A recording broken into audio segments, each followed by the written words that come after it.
نحمده ونصلي على رسوله الكريم اما بعد فاعوذ بالله من الشیطان الرجیم بسم الله الرحمن الرحیم.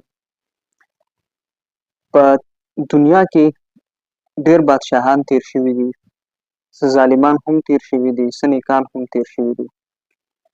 لکه په ظالمانو کې به موږ وایو چې حجاج ابن یوسف ظالم بادشاه تیر شوی دی، نمرود ظالم بادشاه تیر شوی دی چې په ټولو دنیا باندې هغه حکومت کړی دی.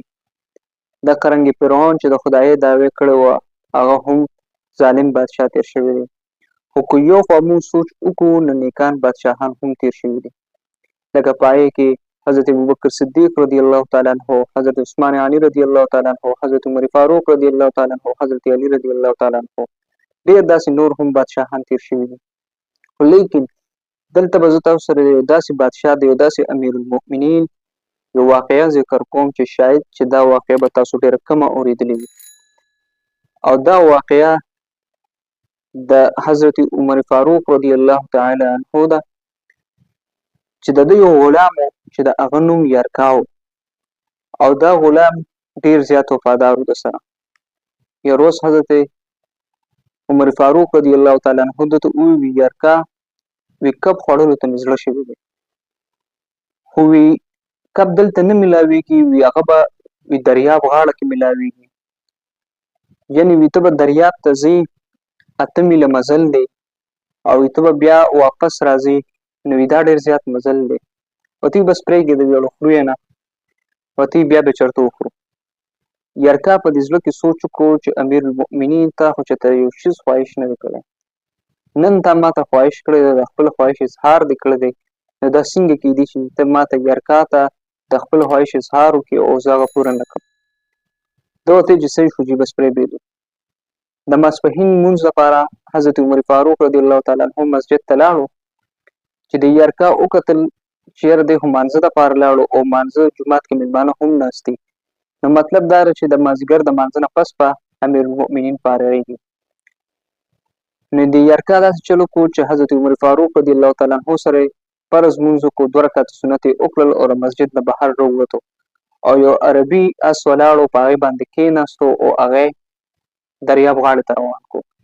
8 میله مزل دریاب غاړې ته وکړو، د هغه ځای نه کبان راواغشتل، یو ټوکره یې تیاره کړه، کبانو راویغشته او واپس راغی، مازدیګر منزل یې ځان راورسو. چې څنګه راغی وکتل نو هغه اس چې کوم دی نو هغه اس یې د یوې اونې لاندې ودرو سوري ته چې د ده را خوله اوچه شي، خوله پرې ډېره زیاته راغلې وه او لاړو مازدیګر لمونځ یې وکړو. چې بیا راووتو وکتل نو په هغې باندې ګرد و غبار پروت و په هغه اس باندې. نو ده داسې چل وکړو چې دا ګرد و غبار خو په دې باندې اس هم ښکاري، ډېر واضحه پرې ښکاري. نو دا اس یې بوتو او د کوهي غاړې ته هلته یې ولامبه، غسل یې ورکړو، واپس یې راوستو، ویې تړو د سوري لاندې چې دا اوچ شي. او لاړو حضرت عمر فاروق رضی الله تعالی عنه ته وی حضور وی الله رب العالمین وی ستاسو خواهش پوره کړو او وی کبان مې راوړل، د کبانو بندوبست وشو، وی لږ ساعت کې به تیار شي. حضرت عمر فاروق رضی الله تعالی عنه چې دا واورېدل څنګه فورا راپاڅېدو او ورته وی دا څه چل وکړو چې راغی ویې کته هغه اس غاړې له راغی چې اس یې وکتو، دغه اس غوږ سره خپل غوږ وجنګوو چې ویې کتل څنګه، ورته وی یرکا وي دا اس ته ټول لامبولې دی خو د اس غوږونه دنه پاتې شوي دي. او فورا په ځمکه باندې پرېوتو او دا پنډۍ مبارکې یې په ځمکه ولګولې او ورته وی یرکا ورته ووي ته زما ډېر زیات وفادار یې، خو وی که پر ورځ د قیامت وی دا اس الله ته ووایي چې الله حضرت عمر فاروق رضی الله تعالی عنه د یو خواهش دپاره زه 14 میله په ګرمۍ کې ځالولی یم، الله زه خو بې زبان وم ما ورته غږ نشو کولی. نو یرکا وي زه به ورته څه یم الله ته، زما دا کمزورې بدن به الله ته وایسي، زه خو ډېر زیات ګناهګار یم، زما نیکۍ هم نشته.